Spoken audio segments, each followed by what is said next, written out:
പല പല നിയമങ്ങളിലും ചില പരിധികൾ വെച്ചിട്ടുണ്ട്. ഉദാഹരണത്തിന് ഒരു തെരഞ്ഞെടുപ്പ് ചോദ്യം ചെയ്യാൻ 45 ദിവസമാണ് ജനപ്രാതിനിധ്യ നിയമത്തിൽ പറഞ്ഞിട്ടുള്ളത്. ഈ 45 ദിവസം വളരെ കുറവാണ്.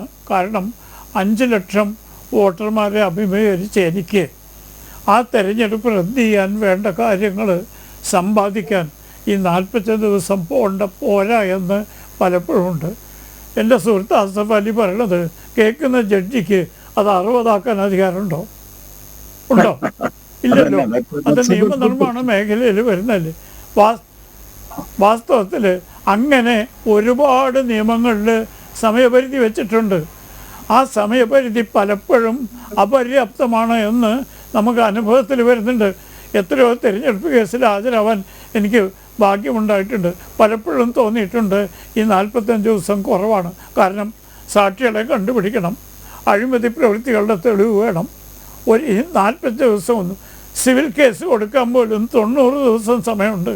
അപ്പോൾ ഒരു സിവിൽ കേസ് കൊടുക്കാൻ 90 ദിവസം നിശ്ചയിച്ചത് തെരഞ്ഞെടുപ്പ് കേസ് പോലെ ജനങ്ങളെ ബാധിക്കുന്നതിന് 45 പോരാ എന്ന് പറയാൻ ഒരു ഹൈക്കോടതി ജഡ്ജിക്ക് അവകാശമുണ്ടോ? സുപ്രീം കോടതി ജഡ്ജിക്ക് അവകാശമുണ്ട്? ഇവിടെ കാതലായ പ്രശ്നം അതാണ്. നിയമനിർമ്മാണം ജനങ്ങളുടെ പ്രതിനിധികൾക്ക് അവകാശപ്പെട്ടതാണ്.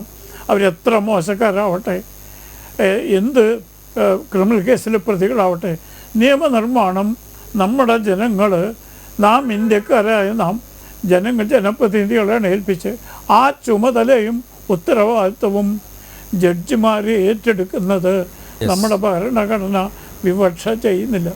സിമ്പിളായിട്ടുള്ള പ്രശ്നമാണ് ഇത്.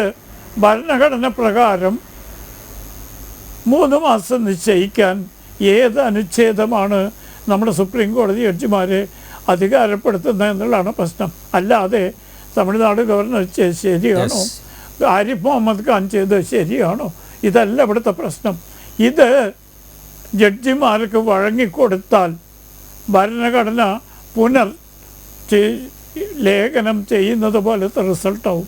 അത് ഈ രാജ്യത്തെ ജനങ്ങളുടെ പരമാധികാരത്തെ ബാധിക്കും. കാരണം ഒരു ജനാധിപത്യത്തിൽ ജനങ്ങളാണ് ഏറ്റവും വലുത്. ബേസിക് സ്ട്രക്ചർ എന്ന് സുപ്രീം കോടതി ആവർത്തിച്ച് എൻ്റെ സുഹൃത്ത് ആസഫ് അലി പറഞ്ഞു. അവരെന്താ പറഞ്ഞത്? ജനാധിപത്യമാണ് ഏറ്റവും വലിയ ബേസിക് സ്ട്രക്ചർ ഘടകം.